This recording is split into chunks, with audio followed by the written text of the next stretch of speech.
Pat Sanchez. Welcome to another edition of the Ken's Pat's Talk Patriots podcast. Man, guess what? We are 2 weeks away from the 2026 NFL Draft. 2 weeks away from the New England Patriots been on the clock at pick 31. Will they go edge rusher, wide receiver, offensive lineman?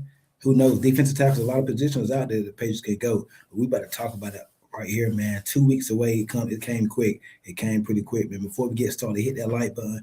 Guys, make sure you are sharing the content. Make sure you guys are subscribed to the content as well. And make sure you guys turn the notifications on for when we do go live. Got a special guest on tonight. This is ZeeBee from Twitter. He came on last year, did some draft. I think he had his mock draft last year. We chopped up a little bit, talked about the draft. So I do want to welcome him back on the show tonight. We're going to talk a little more about the draft. We're 2 weeks away, man, so cannot wait. Hey, welcome back, man. What's going on with you? Yeah, nothing much. Nice to be back. Sir. Yes, sir. Welcome back, man. Almost a year exactly. Yeah, how you been? All right, man. Keeping busy. Working on the draft, working on cutcall.com. Yeah, that's good, man. We're going to go ahead and get into your mock draft. First of all, I know, who did you mock to us last year with the first pick? I forgot. I think it depends. I think on the last two mock drafts, I did Will Campbell to the Patriots. I'm pretty sure. So, but I did Tedero McMillan before that. There weren't too many like good options for them up there last year. So it was pretty much most of the time one of those two guys. Yeah. Oh no. I think I might have given him one of the two tight ends. I gave him Tyler Warren in my very first mock draft. Yeah, but that's when that was before they were picking fourth. I think they were picking like eighth or something or around that spot. How did you do in your mock overall last year? Great. Yeah, I did pretty good. On as far as my league wide mocks, I placed a bunch of guys ahead of schedule like usual. I know last year I had them taking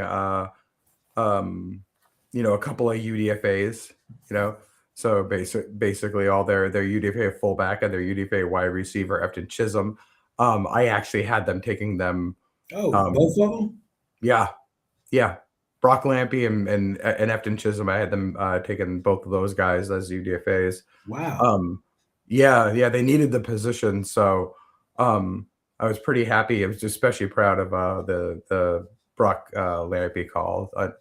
I wonder if he'll be back with the team after his injury, but yeah. Signing a Reggie Gilman, who knows? So it's going to be. I know. There's a 100% crossover between those two. Right. It's 100. I mean, Brock is a fantastic in college, but he wants to be where Reggie Gilliam is. You know what I mean? Right. They really are the exact same kind of. You know what I mean?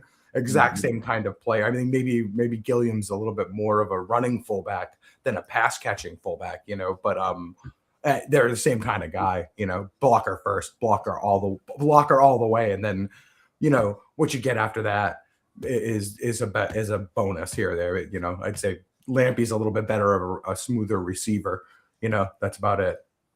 On the 2026 draft, what you like? I know what everybody knows the crop. I mean, the cream of the crop of this draft is the pass rushers. You got R. Mason Thomas, Cassius Howard, Ruben Bain, David Bailey. It's a lot. Where other than pass rusher, where you think the meat of this draft is? Like tight end, receivers is okay. Receivers is pretty good in this draft. What you like about this draft right here this year? Receivers are almost always good. You know what I mean? And I think that's just the nature of the way the game has changed. You know what I mean? Like that. When I first started doing the draft, running backs were always good. And I think it's just now a lot of premium athletes are opting for receivers. One thing I think I see more receivers are would be my number two probably with that guy. But one thing I see more of this time of year when I go through all the players and I've got them all stacked up increasingly year to year is the basketball background with the receivers. So I think that's and I think that's a real thing is as that the position has grown to become very important in the NFL. I think it's possible that these schools are getting commits and stealing them away from basketball programs because there's a lot of I don't know if you're familiar with that end of scouting, but there is a lot of crossover between wide receiver and basketball player. So I think if it's not receiver. I might say cornerback. I really like the top end of the cornerback class. Mansour Delane is just fantastic. You know, I mean, yeah, between Delane and Jermon McCoy, I'd have two guys that I would put in blue chip cat. You know, they're both blue chips. Right? They both to me were blue chips at one point or another. McCoy didn't end up making back to play, so right now he's kind of a red chip player.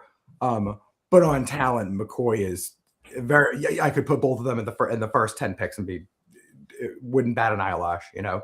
And then, you know, obviously Avian Terrell. I love Hood. He's fantastic. I'm a big Chris Johnson fan. And I've actually had Chris Johnson going up around the first round for most of the year too. So it's a good class for me anyways. So yeah, so I would say edge rusher, pretty cornerback, wide receiver, wash. You know, that would be my ranking of the big three positions this year. Denzel Boston, I see right here on your mark, you have the Patriots picking Denzel Boston at pick 31. I mean, with the addition of Romeo Dawson, you still see them going a bigger receiver? I would thought maybe like a Casey Concepcion might fit them better, but I've seen a couple marks with Denzel Boston going to the Patriots there at 31. Yeah, okay. So Denzel Boston's a good deal bigger than Dubs. So like, that's one thing that Denzel Boston is a legit 6'4", and Dubs is 6'2", and I love Dubs coming out of the Wolfpack. He's more of like he's not a small receiver, and I like that they added that because the Patriots in the playoffs last year on tape, it shows how small their receivers were over and over again when they play those really premium defenses at the end of the season down in the playoffs, especially when you have a lot of matched coverage and a lot of zone coverage. It just, the windows are not great for Drake May to throw to with a bunch of 5'10", 5'11" wide receivers. I'm not against having, you know, small shifty wide receivers, but your whole roster can't be 5'11" and one tight end. And by the way, I think we all saw that when they were down to their last few plays that Drake made, who was he trying to hit? Matt Collins. Over and over again, over and over again, he's trying to hit the guy that he can see in the windows. So, you know, I would say Boston is a bigger player than him. So I don't see this tremendous crossover. I do think that there'd be good interest in Casey Concepcion. Yeah, and I would never Casey, like none of the guys that you're getting at 31 are without some kind of a flaw. That's how it is. You know the business, right? If you're a flawless wide receiver, you're gone in 10 picks, right? But Casey Concepcion, you know, he's really good at three level route runner. You know, maybe he's at his weakest at intermediate routes. But he's a fantastic short route runner. He's a legitimate deep threat if you can get him, you know, like out of the seam, you know. I think he's a little bit better on the boundary and a little bit better and those kind of areas where the quarterback can maybe get a better look at him, because I've seen, you know, it's not that he can't get open in the seam, but you know, there are some reps where he is open in the seam and it's just there's too many people under him. He's kind of not a big dude. His weak points, you know I can see some consternation with Pats fans because his weak points are there, and he's got a really short radius. He's not a big catch way outside of his frame kind of guy, even for a 5'11" cat.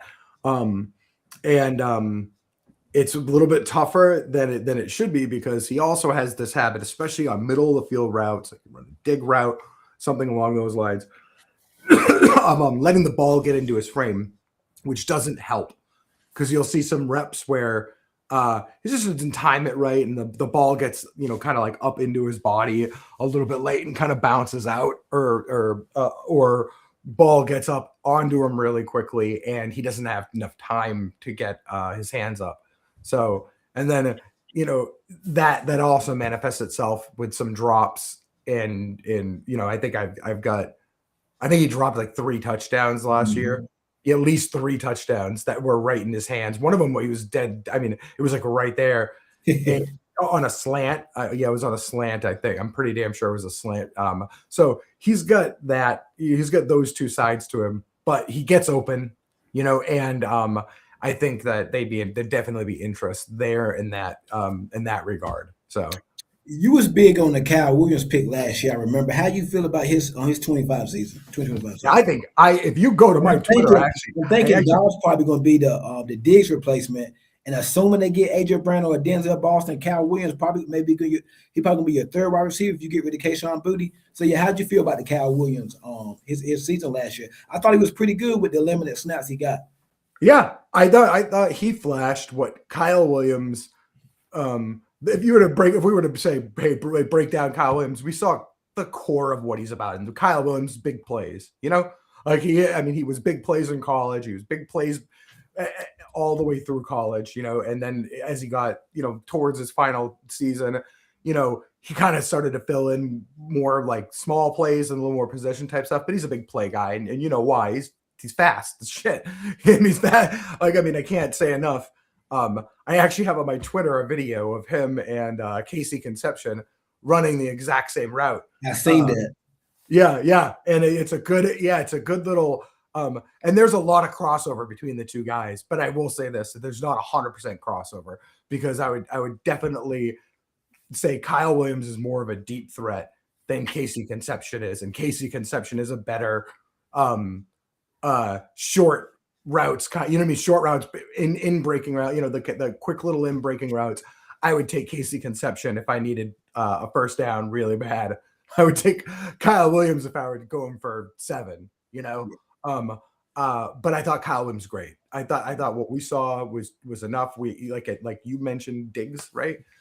Diggs kind of blocks him a little bit, and he kind of needs to get stronger. He did. I don't know if we talked about that last year. I was on a number of podcasts, but it jumped out on his tape in college, and we saw it last year. We saw it get stronger.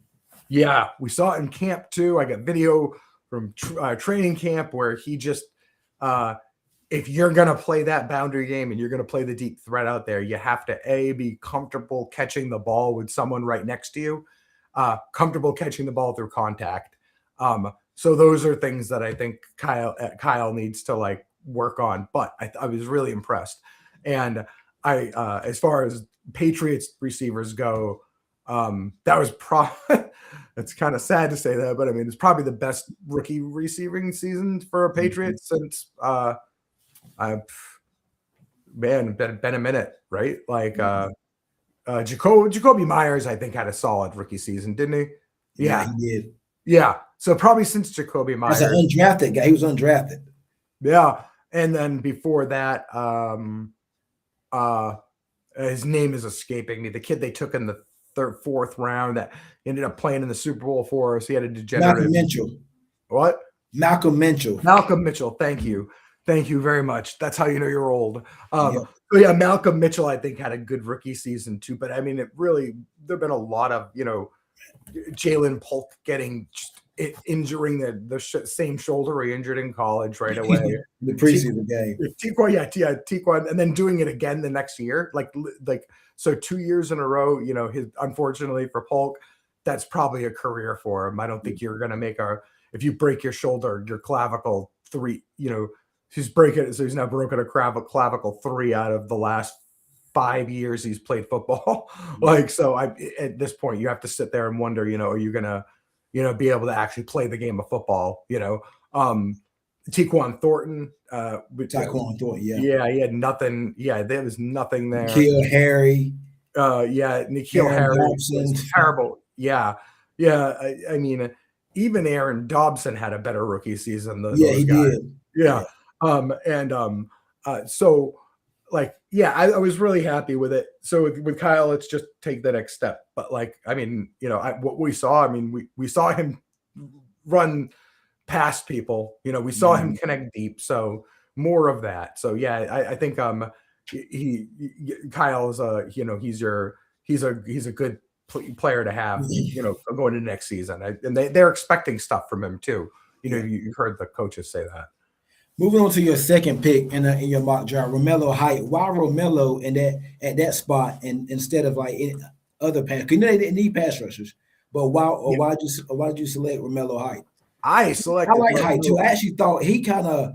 I'm not gonna say he's not better than Bailey, but I think Bailey gets a lot of the attention and whatnot. But Romello Height, he's not bad either. Good player.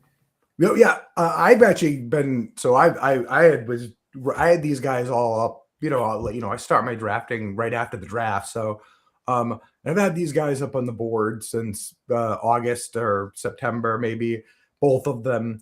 And I thought people went a little bit too far on Height because at one point I looked up and people were saying Patriots are taking Romello Height at 30, at 20 something, you know what I mean? Or sorry, someone's taking Romello Height at 25. And you're looking at that and I was like, are we crazy? Like, this is not, I love Texas Tech's defense. It's the funnest defense I've scouted in years. I mean, I can't get enough. I've watched pretty much every game against the Power Five that they've played, most of them a couple times. It's just a fun team to watch, right? But you're right now, because right now I look up and people are saying Romello Height at 100, pick 100, and I'm like, you are crazy. Like, yeah. I mean, I'm like, are we watching the same player? Like, I'm like, is he a first round guy? No. Is he a guy you take around like I did in my mock draft that I'm comfortable taking at 60? Yes. And why him? If you want the answer, because what's left for defensive, like for I guess more pure edges that you got at that spot are flat out not as good a player as Romello Height. That's it. There's not. He's a better prospect than most of the guys that'll be left after that. I can see them double dipping that edge too, like taking maybe taking like a Zion Young in the first round, or we're gonna talk about R. Mason Thomas in a little bit, but that's my favorite. That's my draft because I want R. Mason Thomas at 31, but I can see them double dip. If they were to double dip at edge, who could you see like? Could they take like a R. Mason Thomas at 31 and then a Romello Height on day 2, or maybe like a Zion Young at 31 and then take Romello Height, or like a Devin Moore or something like that, Derek Moore? I think, yeah, I was gonna say this. So they actually have 2 spots that they can fill, and we'll go through this with R. Mason Thomas and Romello Height. I'd say no, because there's a lot of crossover. Just because there's crossover. Now I've got R. Mason Thomas at about, I want to say I've got him in the 40th ranked player on the board. Okay. So taking him at 31, not a crime. You know what I mean? Like it's one of those things that you'll see people say, oh, that's a 5-position reach, and I'm like, what are you talking about? There's no such thing as a 5-spot reach in the draft. Would you take there's literally no, yeah. I'm like 5 spots is nothing in the draft. That just means you wanted him out of order from one, you know what I mean? From one other team. But he, with R. Mason, there's a lot of similarity between him and Height in some ways, meaning like they both tend to be more like pure angle kind of rushers. They're not the bendiest guys in terms of that. But I don't see the tape with Mason right now where I think, oh, well, this is a guy that's going to be able to stand up and be a stand-up linebacker full-time. So I think for me, I'm a little bit lower on Mason maybe than, because I know some people will dead on have him at 31. But for me, I say, well, is this guy does he have a future as a linebacker? And if he doesn't, because of his size, then you're talking about a situational rusher purely. So, but when you take him and you compare him up with Height, now you've got, you know what I mean? Like how you've got 2 guys that are kind of doing the same job. Because when I look at Height, I think he's different than even R. Mason Thomas. And I think this is where a lot of people kind of get out of get a little bit off on Height is he rolls in with the edges to the combine, right? And he's talked about with the edges, but Height is a pure linebacker. He's never going to be anything but a linebacker. So what Height's going to be is he's going to be one of your linebackers for down 1 and 2. And then on down 3, he's going to play, you know what I mean? And then on down 3, he's going to play edge. He's going to get his hand in the dirt, or he's going to line up at 9 and just rush the passer. You know what I mean? And that's a unique kind of player, and that solves some problems for them, I guess. So you're not worried about too much. Whereas with some of the other guys you mentioned, so Zion Young, like he would be a guy where, you're either making a spot for him full time, or he's playing the role that K'Lavon Chaisson played last year, right? Where he's kind of a linebacker, but in name only. He's really there to rush the passer, you know? So those are, and I differentiate between the two of those because that's two different kinds of guys that can play edge. And out of everyone that's out there, I just like Height's tape better. Yeah. Height covers receivers the best. Height is the best sideline to sideline pursuit guy of them. He's the most linebackery of them. You know what I mean? He's the most linebackery of them all. And Lord knows, I know you're a defense guy, and you know that the Patriots, that's one thing they don't have in the linebacker room that they could use. So, and this is why I like Height at 62, which some people say it's a little bit early, is he gives them sideline to sideline speed they just don't have. And I'm not talking about pass rush. I'm talking about the all his tape, and just saying this guy is a maniac. You know what I mean? I'm watching him run people down against Arizona State from behind, knocking the ball out.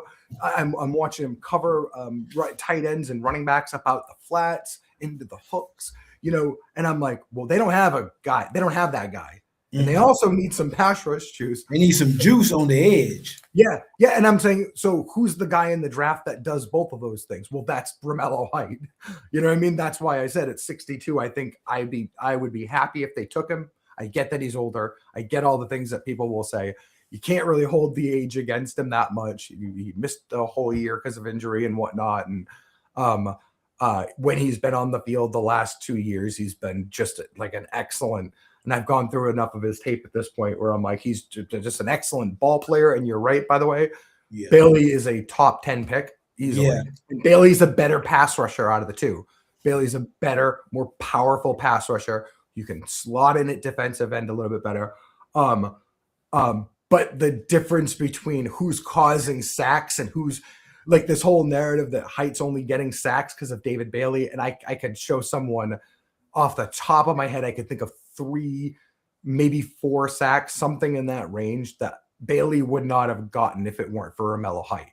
So the other way, everything working the other way around, where Height is the one that's actually applying the pressure and Bailey's kind of cleaning up for Height. So they're both really good pass rushers. They're just different kinds, you know. You took Markel Bell in the 3rd round, moving on to your last pick, because it's only a 3-round mock that you did. You took Markel Bell, I guess, for the Morgan Moses eventually replacement. How you feel about that pick? Because Morgan Moses, you can't really depend on Morgan Moses playing all those games again next year. Everything went perfect last year. Him and Carlton, that ain't going to happen this year. I mean, they're going to miss a game or two. That was the odds are someone's going to be. I mean, you had a rookie left tackle that had a serious injury last season. Like you have to, the odds of your offensive line by the way, we talked about this last year, this time when I said you have to draft an offensive lineman this year and you got to draft one next year because you can't have enough of them. And that's the reason why. Right. Like you said, the odds of Morgan Moses in particular, getting through the season are nil. Like, I I anticipate at his age, I would say nil, but I mean, they're low. Like the odds of Morgan Moses playing, what would that be? 3 seasons in a row, uninjured at his age. Yeah, that's really, really low. And I'm not wishing anything poor on him. They had to manage him last year during practice reps and stuff. So come on, he played real good last year when he was on the field. He gave them solid right tackle that was so much better than anything they've gotten in a few years.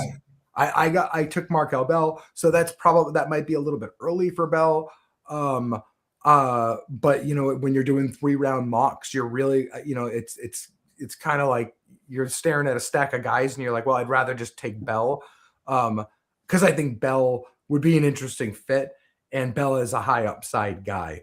There are other guys I could have taken there. And by the way, I've taken offensive linemen in the 1st round as well too. So, you know, this year I haven't drafted the same guy twice you know what I mean, at all in any spot, period. I haven't drafted the same I don't think I've drafted the same position twice. If I did, it would be wide receiver.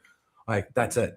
Like, so I've drafted, you know, like, I would, you know, for me and for my, you know, for my money, I'd say Bell is a really good upside guy if you're waiting a year And that maybe you get time to sort of bring him into the fold. And I think they've been meeting with Max Ahenakor. Yep. Next, And I think that's, sure.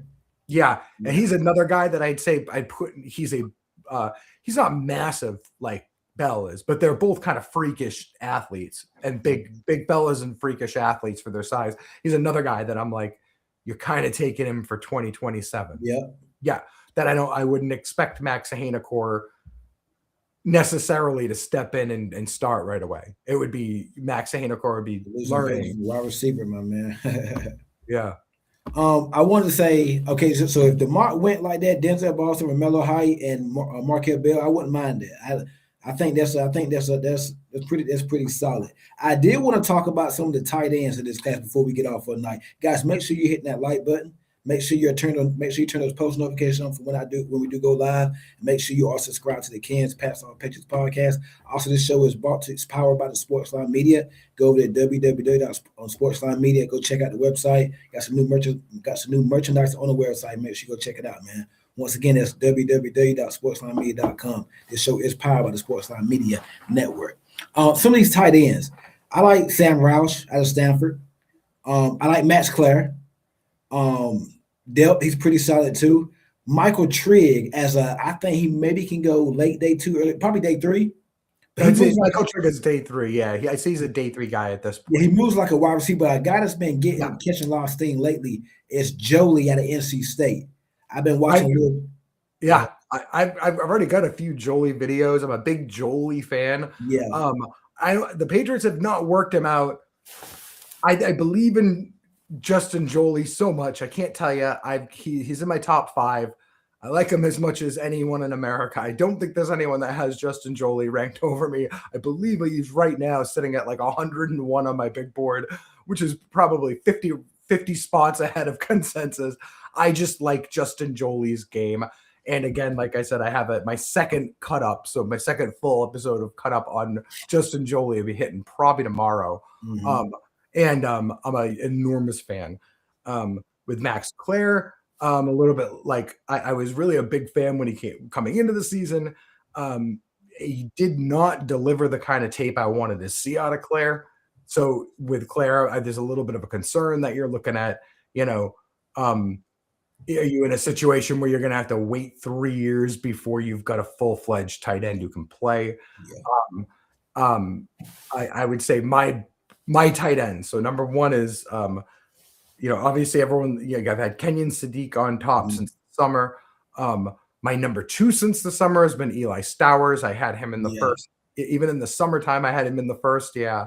Or on the fringe of the first anyways, which is right about where I've got him now. Maybe like 10. I think I've got him at like ranked 42nd on the board, 45th, something along those lines. I'm a huge believer in Stowers' ability as a general receiving threat who can block. I don't really people get too hung up on calling them tight ends. When I'm kind of like, he's something between, like Drake London with Mike Evans kind of size, maybe. But he can block too. He'd be my number 2. Then I do after that I do have Claire. Then I've got Delp and then Jolie. So I've got Roush for me is a day 3 guy. Day 3? Yeah, because Roush for me, and I like him, but Roush for me is a blocker. He's really unnatural as a receiver. And there is this firm like dividing line in the NFL, and it just is what it is that for me, when I look at tape, I say if you're a blocking tight end, a purely blocking tight end, it raises your floor, but it lowers your ceiling, and that lowers your draft value. Whereas Justin Jolie, who's a good pass blocker, for instance, he's a good pass blocker, but he is not a great or practiced run blocker. Why? Because of NC State's offense, if you're familiar with it at all, it's a lot of RPOs. So basically, anytime that they're running, there's almost always something attached. And when something's attached, it's the ball very well might be going to Jolie because he's a big receiving threat. So where I have no problems putting Jolie in there because Jolie's a good receiver. Like he's got the best hands in the class, and that's saying something because Stowers has some great freaking hands. And we have just a good class of tight ends. And to have the best hands in this class of tight ends is saying something. But I've seen catches from Justin Joly that are unbelievable. Like, and I look at that and I say, someone's going to find a place for Justin Joly. You know what I mean? Someone's going to find a place for him in an offense somewhere. And when I look at guys like Roush and then maybe like Eli Raridan, I've got them kind of in the same group. And I look at them and I say, oh, they're really good blockers, but going through the tape, I don't think there's enough upside. Give me a player in this draft that you think will go higher than most people think and one that will go lower. Jacoby Lane will go higher than most people think. I think this business, I see a lot of people putting him out there. He's another one. Someone said he's going to be there at 130, and I just think a lot of folks didn't know who he was, or maybe they didn't catch up with it. But the economics of a guy that produced the way he did, coming out of USC from their wide receivers coach through Lincoln Riley's offense and producing on the boundary, moving around the formation, a guy with his release package and a guy with his raw athletic ability at that level of Big Ten competition is going to go within I would say somewhere in the first 70 picks at least. I've got him myself at like 52. I spot him about based on value where the NFL took George Pickens. So a day three, he's a day three guy. Day two, I'd say late day two. I could see him being like day three. I do not see him being at 150. One guy that I think I'm so far being proven right, and we'll see, is Chris Brazzell. Would just happen to be a conversation on Twitter today because his consensus is actually about 50, and I'm below that. And I think Pat's, for some reason in Pat's Nation, people seem to assume that he was an option at 31, but I don't think he ever was. His tape's really not that like. His tapes, it's Tennessee tape. There's a lot of stuff in there that does not translate to the NFL. It looks kind of cool on film when you're clicking through highlights, but there's a lot of stuff in there that's really not, like a lot of routes to grass. You know what I mean? Where you're watching him and it's really just there's no one underneath him, so he doesn't have to worry about really picking his way through a zone. Everything's sort of run attached, and so he's just kind of like taking off upfield, and it's maybe a go, and maybe it's a go, maybe it's a slant. But what he's really doing is running to a spot where there's no defender because that's how they're coached to do it there, and that's not the same as an NFL. That's that, you know what I mean? That's not NFL football. That's not even. Where are you at on Ted Hurst? I have got Ted Hurst inside my top 100. I like Ted Hurst. I like Ted Hurst a lot. His stock is rising. I would take Ted Hurst before I would take Chris Brazzell. If I were doing a team myself, I look at Ted Hurst and I say, this is a guy. I think there's a floor with Ted Hurst. You get what I'm saying? Like there's a floor. I've seen enough tape where I say, well, I know what I'm going to get with Ted Hurst. He's got a nice, concise release. He doesn't have a lot of releases. He really doesn't. But he doesn't waste a lot of time on his releases. But it's important when you're his size. So Ted Hurst, he's mostly speed releases, but when he doesn't, he'll just use some simple like hesitation type moves. I like his tape, so I've got him. I want to one off and say I think he's around the 90s, so he'd be like early day 3. So I've got him in the same clutch when I say you get here and you're around your 3rd pick. Then there's him and Bryce Lance would be my. I was just about to ask you about Bryce Lance. Yeah, they'd be my 2 guys. That would be I'd say him and Bryce Lance would be my 2 guys right there. If Jacoby Lane's still on the board, he'd be my top of the 3 because his tape is the best. And athletically, he is the best between the 3 of those. Probably when you factor in it, he's like a legit 6'4" and runs that runs the 4.47 and all that and. Can really jump and he just makes some really, really amazing catches through contact that has some really high level plays that you don't see very often. So they'd be like 3 guys that if I were right there, I wouldn't overlook Skylar Bell in that situation either, even though that's kind of more of what you've already got. But I do know, I do think Skylar Bell is another value pick right there. So then after, and I'd say if maybe possibly there, by the way, another guy that I'd say that people would say, oh, it's heresy, but is um no, not there actually. In the next round is or 2 rounds back is Sturdivant. Is they go Sturdivant from Florida. Okay. There's a big possession guy. And your player that will go lower than what most people think. Chris Brazzell. I'd say Chris Brazzell's probably in the 60s, 70s. I'd say some of their fit. Like I don't see Chris Brazzell's tape, and see enough of an NFL wide receiver. You know what I mean? An NFL wide receiver. I could give you more guys.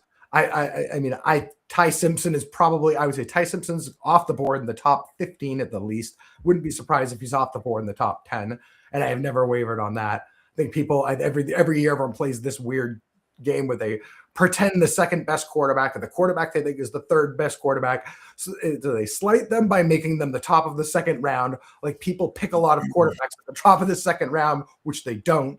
If someone wants a quarterback, they're gonna get them as soon as they possibly can. The first quarterback needy team is going to take him because the second quarterback needy team will take him. So you're gonna have Fernando Mendoza go down.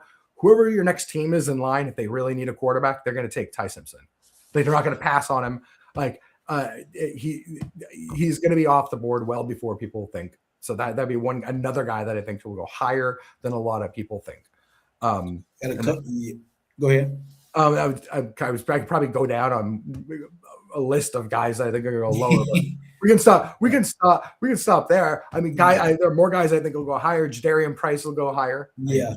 Jadarian Price will go higher than people think. His tape it is not taking anything away from Jeremiah Love, but his tape is good, and it's really almost it's really, when I watched the two of them side by side in Notre Dame, I'm not like Jeremiah Love is a completely different alien animal than Jadarian Price. Jadarian Price looks good. Guys that'll go lower. I don't want to say Caleb Downs, but I will say Sonny Styles. Sonny Styles is not going in the top 5 like people seem to think that he is. If he does, someone's getting a very good football player. But I followed Sonny Styles for years, and he's never been you know who he reminds me of? And you're going to like because you're a Pats fan, Gerard Mayo. Okay. And he's by the way, I know they're not certainly their build, not whatever, not something superficial, but they're both phenomenal athletes for the position that they're playing. Okay. If you recall, Mayo is a phenomenal athlete to play a big, heavy sort of Mike, role at Tennessee. They're both very cerebral players, like captains of their defense. Like I literally look at him and I think the same thing in my head. Oh gosh, this guy could coach a defense. Yeah. Like nowhere. I have that written down about Gerard Mayo from years ago, where I said I could see this dude coaching a defense. That's the way he is in the field. But when I look at Sonny Styles, what's there that's in common with Mayo too? Not a lot of impact plays. For all the athleticism, not a lot of impact. You know what I'm saying? Where are the impact plays? So I don't know, and I don't know that like just being a super duper athlete, like a world, like we knew that. That's all. I always say that. Now it says I didn't need the freaking combine to tell me and to know that Sonny freaking Styles was a 5-star athlete. It shows up on tape all the time. My question is, why is he? Where are the forced fumbles? Where are the interceptions? Where are the tackles? His tackles for losses aren't that bad, but he seems to be more of like a kind of guy that in his head, he's more of a security kind of makes the play for you and never misses a play for you kind of linebacker than, a Ray Lewis ruins the other team's freaking night kind of inside linebacker. You know what I mean? Which is like, that's the kind of inside linebacker. If I'm taking one in the first round in the first 5 picks, he better be Ray Lewis. I want to see that kind of tape where you're like, oh, sorry, he just ruined everyone's fucking day. Sorry, pardon. No, you're good. We got a couple questions before we get off. Do you think more wide receivers will go in the first, second, or third rounds? It's from Delusional Patriots fan 958. Appreciate it. That's a good question. I would say second round probably has the most. Yeah, I'd say second round probably has the most because we can count. I've got Jordan Tyson ain't leaving the first, even with his injuries. He's just on tape. He's my number one. Ty Right? Lemon, Yeah, I've Tate, got Tate. Tate's not going anywhere. Lemon's not going anywhere. KC, Boston's going to not make it out of the first. Casey Conception might, but I don't think he will. Omar Cooper. Omar Cooper and Casey Conception are in the same bucket. Like Yeah. I get them. They could be in the top of the second. They could be in the first. So that gives me four known knowns, and then I get to the second round, and now all of a sudden we've got a bunch of guys in the second. Yeah. You know what I mean? There's a bunch of guys that we could be sitting there talking about right down. We got Bell. I know there's a lot of fans in New England that like Bell. I'm not so sure Bell of him is a fit with the Patriots because of his tape. I do think he's a fit in the NFL for sure. I don't think remember a couple of years ago, you talking about Chris Bell, right? Yeah. I thought you were talking about Skylar Bell, because I know you said earlier Skylar Bell they kind of got, but you remember a couple of years ago when they could have took Lad McConkey, but they didn't take Lad because they got Pop Douglas. Do you think this is another thing where you don't take Skylar Bell because you already got a couple of guys? But what if Skylar Bell is the better player? Yeah. I think with Skylar Bell, he's a different dude too. That's a weird thing when I say this. Skylar Bell is a different dude than Kyle Williams too. Like Skylar Bell is not. He's not like the juice, like deep threat wide receiver that Kyle Williams is. Skylar Bell runs every kind of route. You know what I mean? Like Skylar Bell is a he's just a different kind of athlete. I would say he's more of a traditional receiver. I wouldn't say there's a whole lot of crossover. As far as like, what did you get? What did you not get? I don't know. And then we got in the second round for sure. I think you've got the most wide receivers. I've got Jacoby Lane probably at the end of the second round. So yeah, we've already named Chris Bell. Yeah. Probably Zachariah Branch. Okay. Yeah, that would be the guy. Zachariah Branch would be the guy that if I had got a comment down here on Branch too. He said, "What's your take on Zachariah Branch?" But before we get to that one, D says, "What's good again? What's good with you, D? Huge fan of ZeeBee. Many breakdowns he be posting. He's a huge fan of yours." Keita Lee says, "Ty Simpson is blah. I guess just okay. Ty Simpson, I'm assuming." And we got Boston Gamer. What's going on with you, guys? Make sure you hit that like button and subscribing to the channel. Make sure you guys are sharing it. Last question here. What's your take on Zachariah Branch? You was just talking about him. Zachariah Branch, I love him. I don't think the Patriots are buying him, but I actually love him as a receiver. Zachariah Branch is kind of I hate doing this, and poor Douglas, but he's the kind of guy I think that people think Douglas was gonna be or wanted Douglas to be. Like he's a little bit more of like a trad receiver who can do the little like the little guy things and kind of do. He's really a legitimate screen threat. So let's get that out of the way. It's obvious when you're a smaller receiver, we're not talking about like a 6'4" guy who's taking screens in the NCAA where you kind of look at it and you're like, or like Omar Cooper, like the knock on him is like, was it like 30% of his passes are behind the line of scrimmage. And you're kind of like, it's not really a good look when you're 6'1", you know what I mean? Like, but with Zachariah Branch, you got to, because that's how you're going to get used in the NFL too. Right.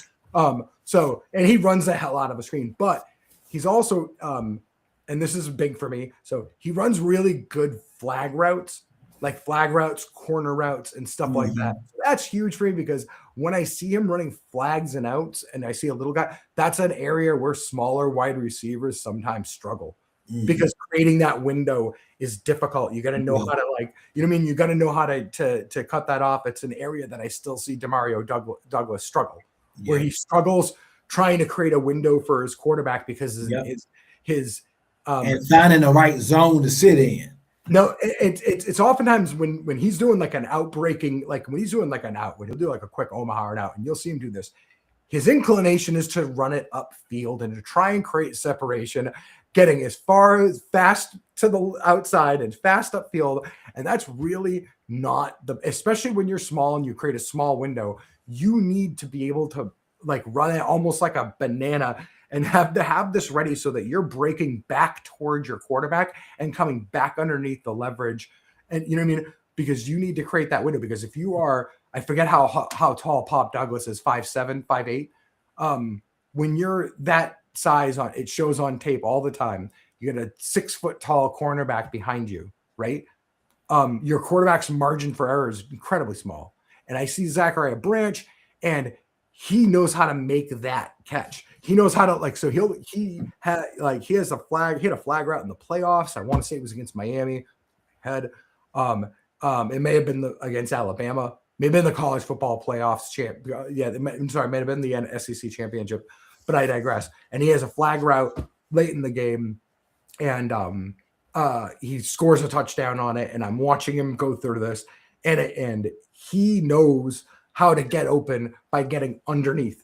So he runs the flag route. He starts to take the guy high, and then what's he doing? Well, he's doing the little guy version of a back shoulder throw, the one where you drive the guy upfield, you make him think you're going to the pylon, but what you're really doing is coming down underneath and catching the ball low. So he's catching a 20-something yard flag route in the side of the end zone by doing this thing where he gets the guy, gets his leverage on the outside, then brings it back around, and then just kind of turns around at the last second, and he's catching the ball on the ground. And I'm like, he's practiced this with Carson Beck. I'm watching this right away. I'm like, they've practiced this. This is the small receiver's version of a back shoulder ball.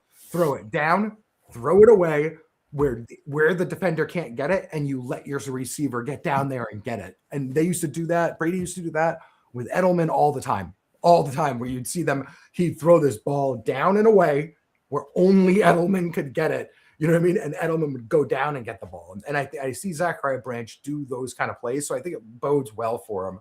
I'm just a big fan of him. I got to say too, big fan of him being clutch. And I love clutch. At Georgia, man, he was big clutches. And we talked about two of the guys that are my clutchest performers this year, because we talked about Jolie, and Jolie's friggin' clutch. Yeah. And if you watch Jolie's tape, that's one thing that jumps out is Jolie, when they need points. Branch is another one. When they needed points, and just some crazy throws that Branch has caught and dug up out of the dirt, when they really needed a first down, it pops. Like you notice it. I watch a lot of all 22. You remember it when you're like, oh man, damn, because I log all my down and distance information for every play for my database, right? So I go in there and I'm like, that was 3rd and 11, and you see Zachariah Branch like falling backward and just digging a bad ball, like little Zachariah Branch just digging a bad ball out of the dirt, falling backwards. And I'm like, well, that kid's clutch. And then, so we talked about those two. Jordan Tyson would be another guy where I'm like, his tape is unbelievably clutch. That every time that team needs points, and it matters to me. That's why in an even world, I'd have Jordan, I'd have Tyson over Carnell Tate. And I think Carnell Tate's about as good a football player as you can possibly be. But in the playoffs, I've yet to see a moment from Carnell Tate where it's like they needed it, he got it, he was the guy, he did it. And I got 4 or 5 of those from Jordan Tyson, where I'm like, oh yeah, you're the only guy on the field who can win this game. Can you do it? Yeah, he did. So I'm big on that. And so to whoever asked that question about Zachariah Branch, big fan. Do not think the Patriots are going to draft him though. Yeah. Appreciate it, man. ZeeBee, it was a pleasure to talk with you again, 2nd year in a row. We're going to have to do this again, maybe even after the draft, or maybe next year for the 2027 draft. A year from now, that's going to be a big draft. Please let everybody know where they can find you at. And please, guys, go check him out. They got some great content over there. Yeah, you can find me at you find me on Twitter. You can also visit my website for draft information. I got profiles, I got full stats, everything, got all my videos and more up there. So that's cutcall.com. And always any team that you play, any team that you're a fan of, I have a page dedicated to those drafts. So I have Patriots drafts and Jets drafts. I just mock draft like a demon. That's what I do. That's what I do. So if you just go to my site and click on that, go to my site, it's cutcall.com/New England Patriots, and you'll get a Patriots draft. If you're New York Jets, you'll get a Jets draft. That's where you can find me. YouTube as well, obviously. So yeah, you heard the man, guys. Please go check him out, man. Guys, this show is powered by the Sportsline Media Network. Please go to www.sportslinemedia.com. Check out the website. Got some new merch just posted up there, man, the past week. Website is up and running. Make sure you go check it out. Also, subscribe to the channel, Ken's Pats Talk. Make sure you like this video, share the content. Make sure you guys got those post notifications on for when I do go live. Draft is 2 weeks away, man. 2 weeks away, man.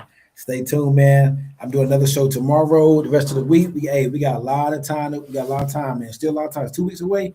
Got a lot more shows coming up, man. So make sure you go to my website, go to Sportsline Media website, check it out, and stay tuned. Make sure you have your post notifications on for when I do go live, and check out my social media too, man. I'll be dropping my videos there, man. Appreciate you, ZeeBee, man. We're gonna talk again. Enjoy the draft. Yeah, thanks for having me on again. Yes, sir.